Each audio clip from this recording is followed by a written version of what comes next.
Okay fine, ठीक है। देखो we started with ionic equilibria in the last class, ठीक है। और जैसे बच्चे बोल रहे थे कि देयर आर सर्टेन इश्यूज, जो प्रॉब्लम्स होते हैं सॉल्युबिलिटी वगैरह के कॉन्सेप्ट में, है ना। तो लास्ट क्लास में हमने जैसे इंट्रोडक्शन किया था और उसमें एसिड बेसिस वगैरह के बारे में पढ़ा था। वो पता है का? Today we'll take it forward to let's say salt hydrolysis and buffer लेके जाएंगे और कोशिश करेंगे कि सॉल्युबिलिटी तक पहुंचे। Let's see how far will we reach. तो our next topic is salt hydrolysis।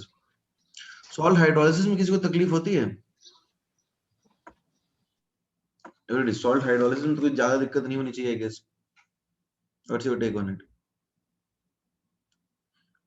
देखो हाइड्रोलिसिस किसका होता है बताओ एवरीबॉडी, हाइड्रोलिसिस किसका होता है एवरीबॉडी? हाइड्रोलिसिस किसका होता है? Ions derived from weak electrolytes, हाँ, from weak electrolytes undergo hydrolysis। इसका रीजन सबको पता है, why does it happen? And जो आयंस derived होते हैं कहां से? Ions derived from strong electrolytes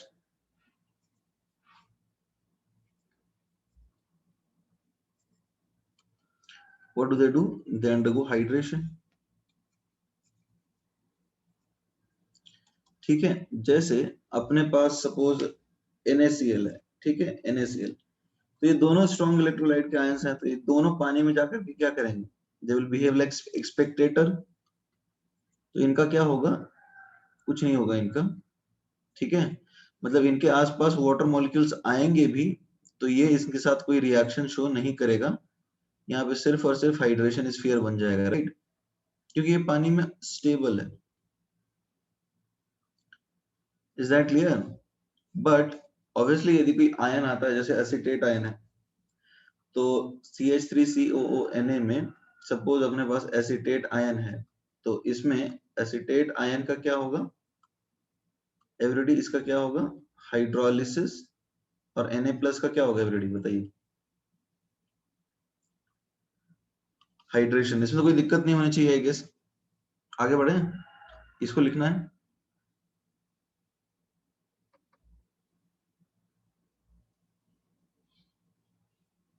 every day, इसको लिखना है कि नहीं? ओके फाइन, चलो ठीक। तो अब देखो हाइड्रोलिसिस किसका किसका हो सकता है। एक तो बोलते हैं कटायनिक हाइड्रोलिसिस। कटायनिक हाइड्रोलिसिस में क्या होगा? सिर्फ और सिर्फ कटायन हाइड्रोलाइज करेगा, फॉर एग्जांपल NH4Cl। तो NH4 इसको ऐसे समझ सकते हैं, NH4Cl को पानी में डालेंगे तो NH4+ का और Cl- का डिसोसिएशन, मतलब ये इन दोनों आयंस का फॉर्मेशन होगा। यहाँ पे होगा हाइड्रेशन, ठीक है ना, और यहाँ पे होगा हाइड्रोलिसिस। तो यहाँ पे सिर्फ कटायन हाइड्रोलाइज करेगा, so it is called cationic hydrolysis. उसी तरह से we can also have anionic hydrolysis. Anionic hydrolysis will be something like sodium acetate, इसका एग्जांपल मैं पहले ले ही लिया। और यहाँ पर बेसिकली हाइड्रोलिसिस कैसा होगा? सॉल्ट हाइड्रोलिसिस, मतलब कंप्लीटली सॉल्ट एक आ जाएगा, जैसे CH3COONA या सॉरी NH4। तो ये सॉल्ट डिराइव्ड है from weak acid and weak base.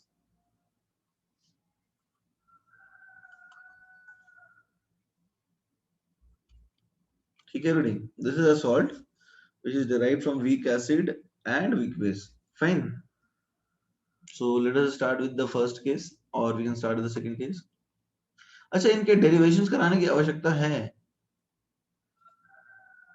Every day? इनके डेरिवेशंस की जरूरत है या डायरेक्टली क्वेश्चंस करा दे?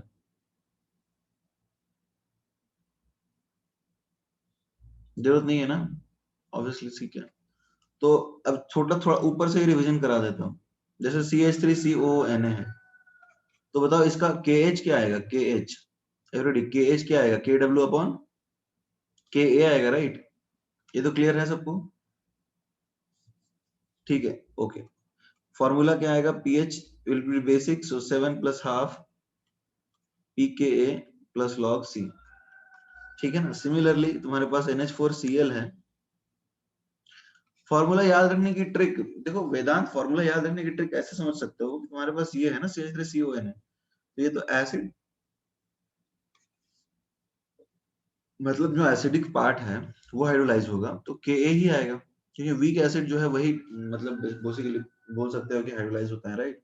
मोर ओवर यहाँ पे इसका pH ग्रेटर देन 7 होगा तो 7 प्लस आएगा कुछ ना कुछ, और ऑब्वियसली pKa होगा क्योंकि एसिड वाला पार्ट जो है वो हाइड्रोलिसिस में इन्वॉल्व है। इस बार आ जाएगा Kw अपॉन Kb, राइट? और यहाँ पे pH क्या आएगा, 7 minus 1/2 pKb plus log C होगा। यहाँ पे CH3COONH4 है। अच्छा, इसका जो केस होगा, like in this case, formula मतलब क्वेश्चंस पे तो हम लोग आ जाएंगे एवरीबॉडी। इस केस में जो अपने पास है CH3CONH4, इस केस में एक चीज ध्यान देना है कि यहाँ पे दोनों हाइड्रोलाइज होते हैं, CH3COO- और NH4+। तो हम क्या अलग अलग H1 H2 डिफाइन करते हैं या एक ही डिफाइन करते हैं कोई H, बताओ? जो डिग्री ऑफ हाइड्रोलिसिस डिफाइन करते हैं वो हम दो डिफाइन करते हैं या एक डिफाइन करते हैं, बताइए? एक डिफाइन करते हैं। What is the reason? यहाँ पे क्या होता है, यहाँ पे एक छोटा सा चीज क्या हमें ध्यान रखना आता है कि देखो क्या है, CH3COO- और NH4+ वाटर के साथ रिएक्ट करेंगे, then they will give CH3COOH plus NH4OH। तो अब मान लो इनकी कॉन्सेंट्रेशन C है, तो obviously C minus CH, C minus CH, CH और CH होगा। अब यदि इन दोनों के हाइड्रोलिसिस बराबर नहीं होती है, जैसे ये ज्यादा हाइड्रोलाइज हो गया और ये सपोज कम हाइड्रोलाइज हुआ, तो तुम्हें लगता है चार्ज बैलेंस रहेगा? चार्ज बैलेंस नहीं होगा, राइट? तो होना या क्या चाहिए कि जो भी अनायनिक कॉन्सेंट्रेशन है it should be equal to cationic concentration. तो ये तो तभी होगा ना जब दोनों इक्वली हाइड्रोलाइज हो। Is that clear everybody? Is that clear guys? Please respond in the chat box. ये बात समझ में आ रहा है? तो यहाँ पे साइमल्टेनियस हाइड्रोलिसिस जब भी होगा तो कटायन और अनायन के कॉन्सेंट्रेशन बराबर होने चाहिए, और चार्ज बैलेंस होने के लिए इनका मतलब जो KH है, मतलब सॉरी H है, it has to be same. आगे बढ़ सकते हैं?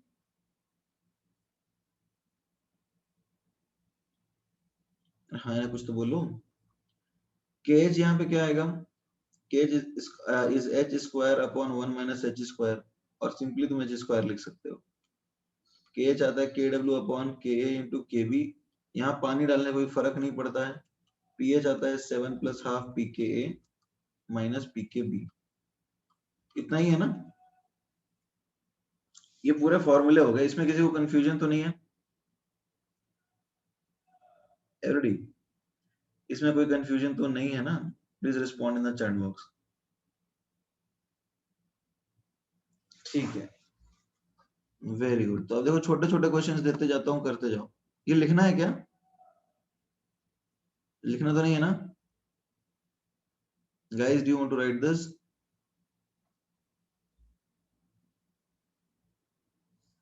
Okay fine. तो ठीक है, अब ये आपको निकालना है pH ऑफ 1 मोलर NH4Cl। ये बहुत इजी है, ये सब लोग कर सकते हैं, बताओ?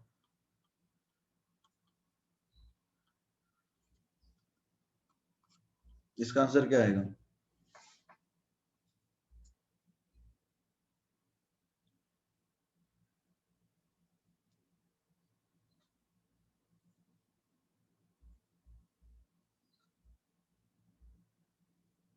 एम्फीप्रोटिक है ना, I will do that, don't worry. Amphiprotic जो है ना उसका है सिलेबस में 9 6.5।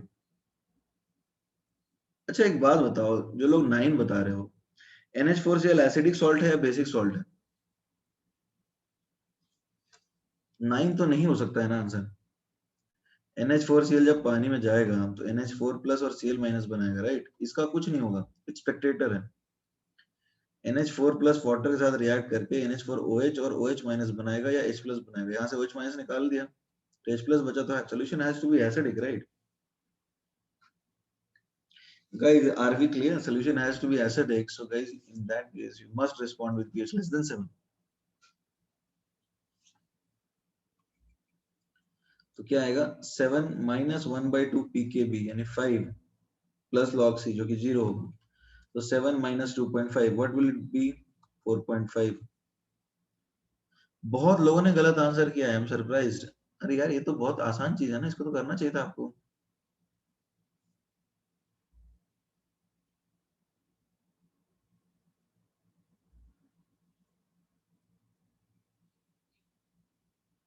Everybody, is that clear?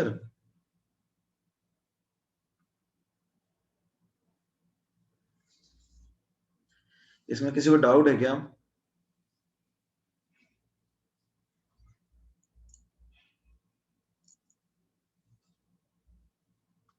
कोई कंफ्यूजन है? I think it should B clear.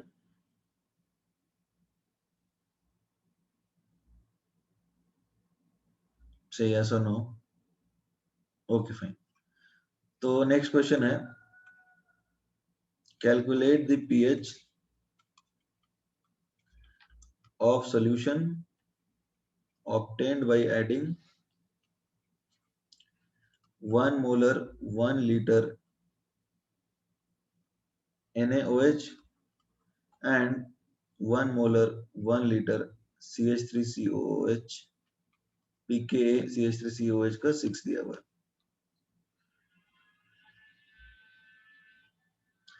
Alpha check कर सकते हो, बट आप एक्चुअली देखो ना, यहाँ पर अल्फा उसकी जरूरत नहीं है क्योंकि यहाँ पर और कोई डेटा दिया नहीं। अल्फा वो तुम सिर्फ फॉर्मूला लगा सकते हो या नहीं, यही ना। 10 की पावर KH देख लो कितना आ रहा है, KW by KB, so 10 की पावर -14 upon 10 की पावर -5, this is 10 की पावर -9, right? तो obviously 10 की पावर -4 से छोटे में तो लगा देते हैं ना चेतन, क्लियर ऑन दिस? 10 की पावर -4 से छोटा होता है तो लगाते हैं, तो that is valid over here, so don't worry about it. 9.85, okay, anybody else?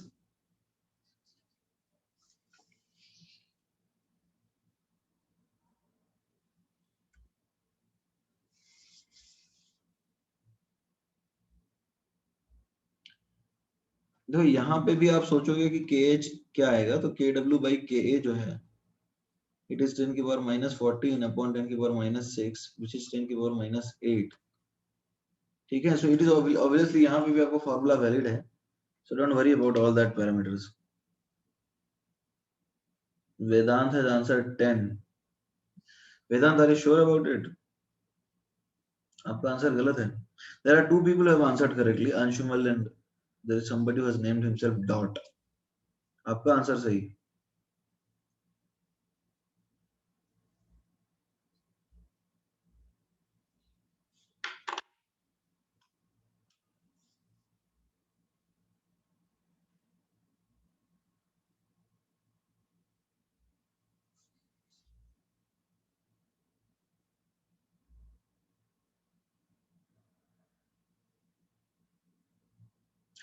Chetan has answered 1. Yeah, you guys are coming up with strange answers.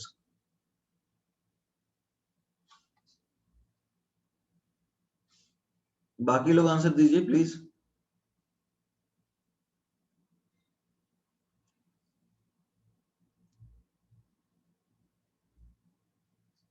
और किसी का नहीं आया?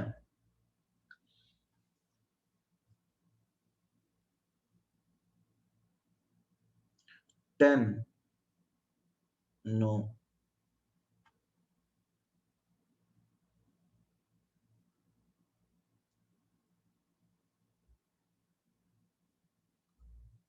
अरे अरे जरा बात समझो, पहले तुम्हारे पास क्या है? एसिटिक एसिड है और NaOH है, तो ये सोडियम एसिटेट बनाएगा, साथ में वाटर बनाएगा, राइट। तो 1 मोल कुछ नहीं था, तो ये भी तो 1 मोल ही बनेगा, बट इसमें 2 लीटर हो गया, तो इसका कॉन्सेंट्रेशन 1/2 होगा। अब पहली चीज तो आप लोग समझिए कि ये जो है ये बेसिक होना चाहिए, तो पीएच आपका 7 के ऊपर ही आना चाहिए। Anything less than 7 is obviously wrong. Guys, are we clear on this? It has to be basic, so you have to respond with an answer more than 7. Is that clear or not? Everybody please respond in the chat box. Is that clear or not? Chetan says no. Why? चेतन देखो यहाँ पे तुम्हारे पास sodium acetate है, right. तो sodium acetate तो basic होगा ना, strong base और वीक एसिड का सॉल्ट है, तो आपका पीएच तो 7 के ऊपर ही होना चाहिए।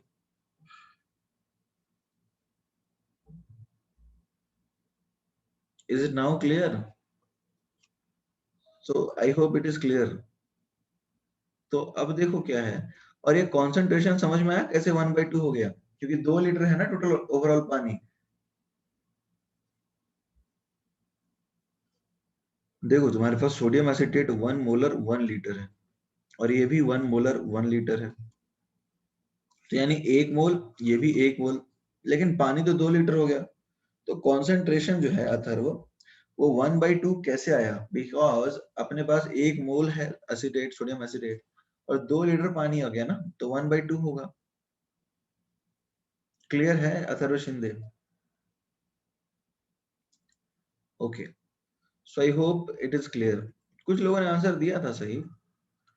तो अब देखो जब अपन पीएच निकालेंगे तो कैसे निकालेंगे, 7 + 1/2 pKa + log C, है ना। तो 7 + 1/2 pKa कितना दिया है क्वेश्चन में मैंने, everybody how much was the pKa? pKa 6 दिया है, ठीक है 6। तो log 1/2 ले लो यहाँ पे, तो ये क्या आएगा बताओ। तो ये आएगा 7 + 1/2 5.7। So this is how much, बताओ 5.7/2 कितना होगा, 2.85। So I think there were 2 people who had answered 9.85, right? कुछ लोगों ने आंसर किया था, I think 2 or 3 people had answered. अच्छा, is it a tough question? ये कोई टफ क्वेश्चन तो नहीं लगा ना आप लोगों को?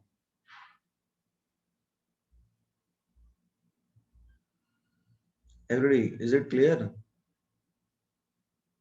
You want to write this?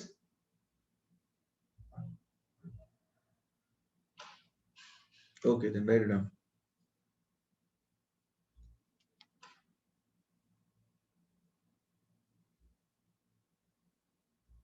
So this is your next question, guys. Please answer this. आपके पास है बेरियम हाइड्रोक्साइड 1 मोलर 1 लीटर, और इसमें ऐड किया हुआ है आपके साथ, इसके साथ मतलब एसिटिक एसिड, ठीक है, जो है 1 मोलर 2 लीटर, ठीक है। pKa ऑब्वियसली आपके पास एसिटिक एसिड की दे रखी है क्वेश्चन के अंदर 6।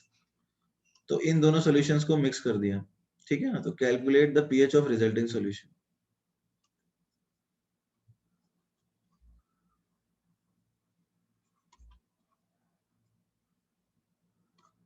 क्लियर है question? Everybody can we calculate, is the question clear? Similar case है पिछले बार की जैसे ही अपन मिक्स कर रहे हैं यहाँ पे, और जो रिजल्टिंग सॉल्यूशन बनेगा उसका अपने को पीएच निकालना।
किसी का आंसर आया?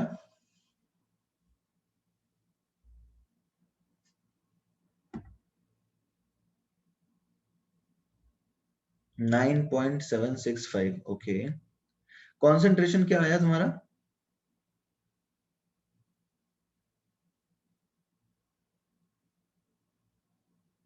Anshumal, what is the concentration that you took? Anshumal, what is the concentration that you take? तुमने क्या concentration लिया? 1/3 ओके। आंसर वो तो गलत हो गया ना अंशुमल, 1/3 थोड़ी होगा।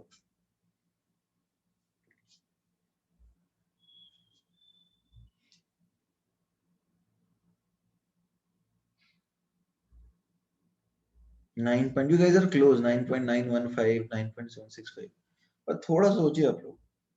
Anybody else with an answer?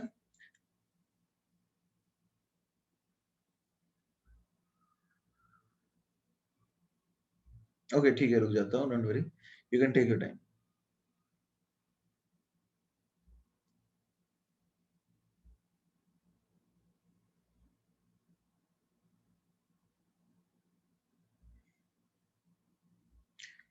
Uh, 10.3 okay.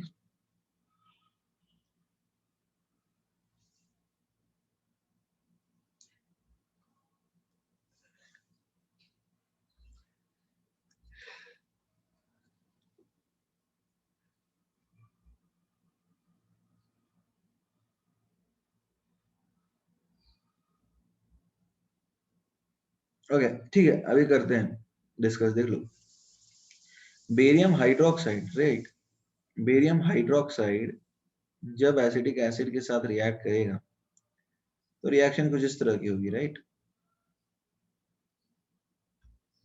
Is that clear और not? Recording first revision lecture की है ना, it is uploaded other, it is uploaded, you can see that, ठीक है? तो ये अपने पास 1 मोल है और ये अपने पास 2 मोल है, ये कुछ भी नहीं है, कोई दिक्कत तो नहीं होनी चाहिए इसमें। अब ये दोनों खत्म हो जाएंगे और इसके 1 मोल से इसका 1 मोल बनेगा, इज दैट क्लियर? इसका 2 मोल, मोल्स के टर्म्स में बात कर रहे हैं guys, are we clear with this? Please respond in the chat box. क्या अपन ये बात समझ पा रहे हैं मोल्स के टर्म्स में कि 1 मोल ही बनेगा? Are we convinced on this? अब देखो पानी कितना है, 1 लीटर 2 लीटर, तो अब तो पानी 3 लीटर हो गया। तो कॉन्सेंट्रेशन अथर्व शिंदे, वाई मतलब किस चीज में डाउट है तुम्हें कि मोल 1 कैसे बन रहा है, इसमें डाउट है क्या?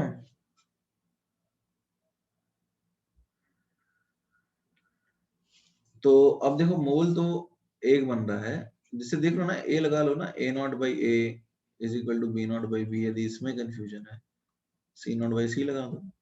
तो 1 by 1 is c naught by 1, so c naught is obviously 1। तो तुम्हारे पास 1 मोल बना, ठीक है, बेरियम एसिटेट, और 3 लीटर पानी है, तो कॉन्सेंट्रेशन बेरियम एसिटेट की 1/3 हुई। बट हाइड्रोलाइज क्या होगा यहाँ पे बताओ एवरीबॉडी? यहाँ पे हाइड्रोलाइज क्या होगा? हाइड्रोलाइज बेरियम एसिटेट होगा या सिर्फ एसिटेट आयन होगा? बेरियम एसिटेट जो है डिसोसिएट होकर के बेरियम 2+ और एसिटेट आयन बनाएगा। तो अब ये यदि 1/3 है तो ये क्या हो जाएगा बताओ? ये तो 2/3 होगा, राइट गाइस? एसिटेट आयन का कॉन्सेंट्रेशन 2/3 आएगा, ये आप समझ रहे हो? नहीं आ रहा है? और हाइड्रोलिसिस में तुम कॉन्सेंट्रेशन अनायन का ही लेते हैं ना, तो इस बार जब आप पीएच का एक्सप्रेशन लिखेंगे तो आप जब ये लिखेंगे सी, तो यहाँ 2/3 लेंगे आप लोग। ये कितने लोगों ने 2/3 लिया था बताओ?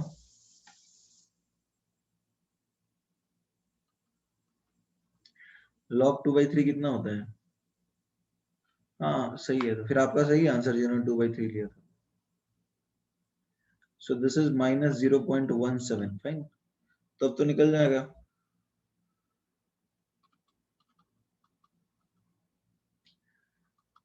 ठीक है guys, I think you are clear now. You can solve for this and see what is your answer. For 9.9 something आ रहा है। 9.91, close to that. Clear है already? आगे बढ़ सकते हैं ना? ओके ये लिखना है क्या?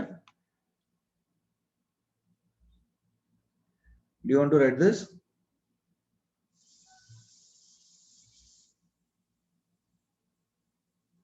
Okay. Now suppose you have something like this. आपके पास कुछ इस तरह की चीज है CH3CONH4. अब pKa जो है pKa CH3COOH के लिए let's say it is 8 and pKb4NH4OH is let's say 5 और let's say 8 है और ये 7 है. तो इस केस में pH कैसे निकालोगे? 7 plus half pKa minus pKb, right? So it will be easy actually. ठीक है ना? तो ये तो आसान है. I think इसमें किसी को कोई तकलीफ नहीं होनी चाहिए, right? हाँ, barium hydroxide will be completely consumed. Obviously, Vedant, do you have a doubt on this? इसको explain करूँ कैसे completely खत्म होगा?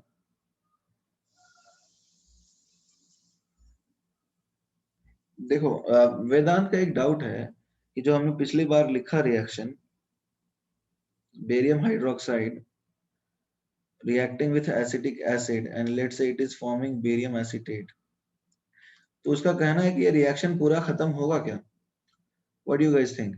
क्या ये रिएक्शन पूरा खत्म होगा? Everybody, ये रिएक्शन इसका कैसे कह रहे हैं कि हम पूरा खत्म होगा? देखो ये स्ट्रॉन्ग इलेक्ट्रोलाइट है तो 2OH माइनस डिसोसिएट कर जाएगा. Ba2+ का कोई वैसे भी रोल नहीं. +2 acetic acid that will give you 2AC minus. Ba2+ का यहाँ भी कोई रोल नहीं है. Plus twice of H2O. Is that clear? यही आ रहा है ना अपने पास? ठीक है. तो अब ये इक्विलिब्रियम देखो किस तरह का है. ये लिखो तुम रिएक्शन एक तो. फिर तुम ये रिएक्शन लिख दो. 2OH minus plus 2H plus it will give you 2H2O. इन दोनों को ऐड करेंगे गाइस तो हमें क्या मिलेगा? सॉरी, इन दोनों को ऐड करेंगे तो क्या मिलेगा? तुम्हें लगता है हमें ये रिएक्शन मिल जाएगा? तो अब इसका इक्विलिब्रियम कांस्टेंट 1/Ka² है. ठीक है, सॉरी Ka² है. और इस रिएक्शन का इक्विलिब्रियम कांस्टेंट क्या है बताइए? This is 1/Kw². तो यानी इस रिएक्शन का इक्विलिब्रियम कांस्टेंट क्या आएगा बताओ? Ka² यानी 10⁻12/10⁻28. तो यानी ये आएगा 10⁻16. यानी ऑब्वियसली ये वाला फॉर्म बहुत ज्यादा स्टेबल है इस फॉर्म से, तो इसी फॉर्म में रहेगा ना, तो रिएक्शन तो इरिवर्सिबल हो गई. वेदांत समझ में आया? इस रिएक्शन की इक्विलिब्रियम कांस्टेंट 10⁻16 है. यानी ये फॉर्म बहुत ज्यादा रहे एग्जिस्ट करेगा इस फॉर्म से, यानी रिएक्शन ऑलमोस्ट इरिवर्सिबल है. Guys, are we clear on this? 10⁻4 तो स्ट्रॉन्ग इलेक्ट्रोलाइट का होता है ना, 10⁻4 10⁻10 इस तरह का. तो इक्विलिब्रियम कांस्टेंट 10⁻16 आ रहा है. What does this indicate? Don't you think it is indicating the irreversibility in the chemical reaction? 1 मोल दिया था ऑब्वियसली, लेकिन नहीं 1 मोल नहीं लिया था. तुम यदि देखो ध्यान तो दो, तो एसिटिक एसिड अपने पास 2 मोल था. 1 मोल 2 लीटर था वो.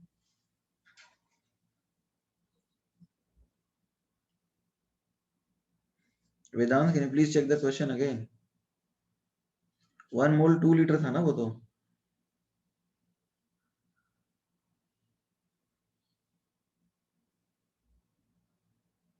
वेदांत, इज दैट क्लियर नाउ? अरे यार 1 मोल लिया था ऐसा बोल रहे हैं. मोलर कॉन्सेंट्रेशन की बात कर रहे हो तुम. देखो 1 मोल 2 लीटर था, तो अपने पास मोल्स तो 2 लगे ना उसके. 1 मोलर लेने से क्या फर्क पड़ता है?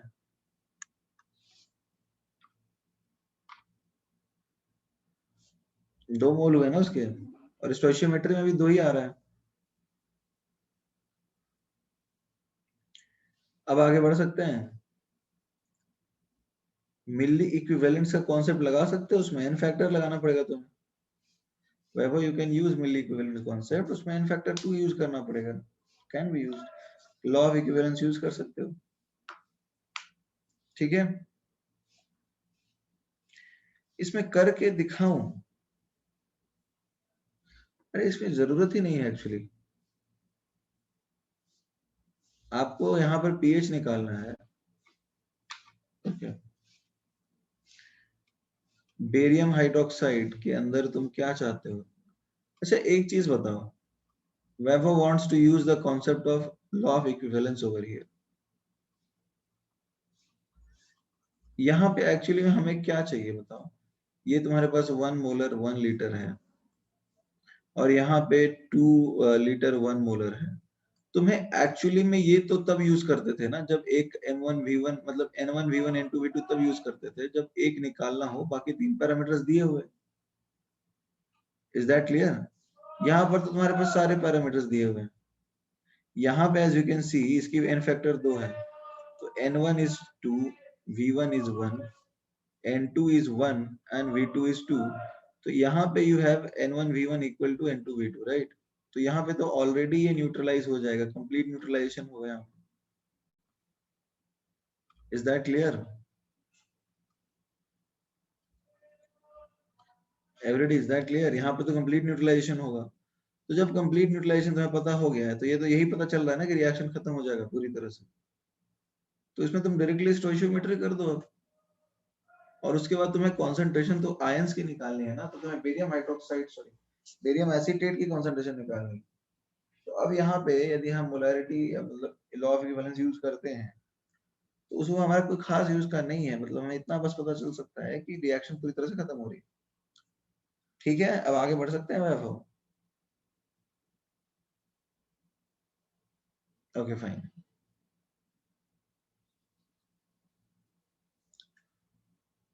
Now let us come down to, देखो तो अभी हमने बेसिक हाइड्रोलिसिस कर लिया है, इसमें किसी को कोई डाउट है? एवरीबॉडी, इसमें किसी को डाउट है बेसिक हाइड्रोलिसिस में? गाइस से यस और नो। हेलो, इसमें किसी को डाउट है? नो। अब देखो क्या है, hydrolysis of polyvalent ions. Polyvalent ions होंगे and amphiprotic ions.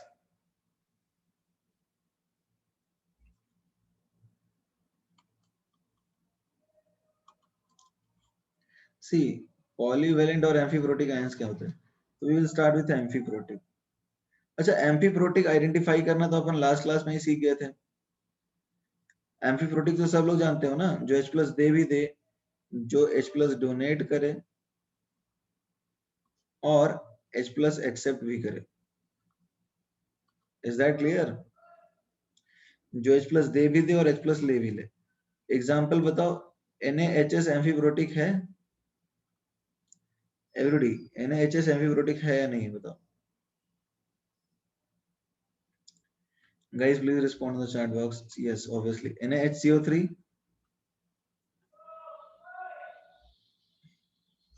Okay. Na2, Na3PO4, ये है क्या? Okay, very good. Na2CO3? No, ठीक है। Na2HPO3 ये है क्या? No, very good. Okay, NaH2PO3 ये है? ठीक है, तो चलो ठीक है, आप लोग आइडेंटिफाई तो कर ले रहे हो कि कौन सा एम्फीप्रोटिक है और कौन सा एम्फीप्रोटिक नहीं है। चलिए ठीक है, आगे बढ़ सकते हैं ना हम।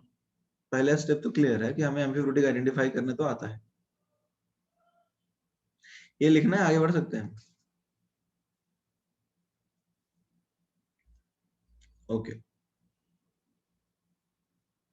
अब जरा थोड़ा सा समझते हैं इस चीज को। जैसे ये आप लोग जानते होंगे, जैसे आपके पास NaHS है, तो ये पानी में जाएगा तो Na प्लस इसका स्पेक्टेटर आयन है, ठीक है, और HS माइनस हाइड्रोजन, ये बेसिकली स्पेक्टेटर है, देखेगा, दर्शक है, इसका कुछ नहीं होने वाला। तो HS माइनस क्या कर सकता है, पानी में H प्लस लेगा और वापस H2S और OH माइनस रिलीज कर सकता है। तो ये इसका बेसिक एक्शन है। इसका इक्विलिब्रियम कांस्टेंट क्या होता है ऑलरेडी बताओ? इसका इक्विलिब्रियम होता है Kw upon Ka2। Is that clear? This is KH2 actually. फिर HS माइनस जो है वापस रिलीज भी कर सकता, सॉरी दिस इज Ka1। यहाँ Ka1 कैसे आया, समझ में आ रहा है सबको? एवरीडी, ये सबको समझ में आ रहा है Ka1 कैसे आया यहाँ पे? एवरीडी, ये सबको समझ में आया यहाँ पे Ka1 कैसे आया? नहीं आया समझ में? चलो कोई बात नहीं। जैसे हमने इनिशियली पढ़ा था, आप लोगों को शायद याद होगा, ये है सपोज, और फिर HS माइनस फर्दर डिसोसिएट होता है H प्लस और H2 माइनस में। तो नेक्स्ट स्टेप में H2 माइनस जब रिएक्ट करेगा वाटर के साथ, तो ये HS minus plus OH minus बनाएगा, तो ये Ka2 है। तो ये क्या होगा बताओ? ये Kw अपॉन Ka2 होगा गाइस। Are we clear? याद करो, हमने पढ़ा था लास्ट क्लास में। और ये यदि Ka1 है guys, so this should be Kw upon Ka1। अभी चमका या अभी भी नहीं चमका है बताओ? अब चमक रहा है या नहीं चमक रहा अभी भी? Okay, fine. So do you want to write this?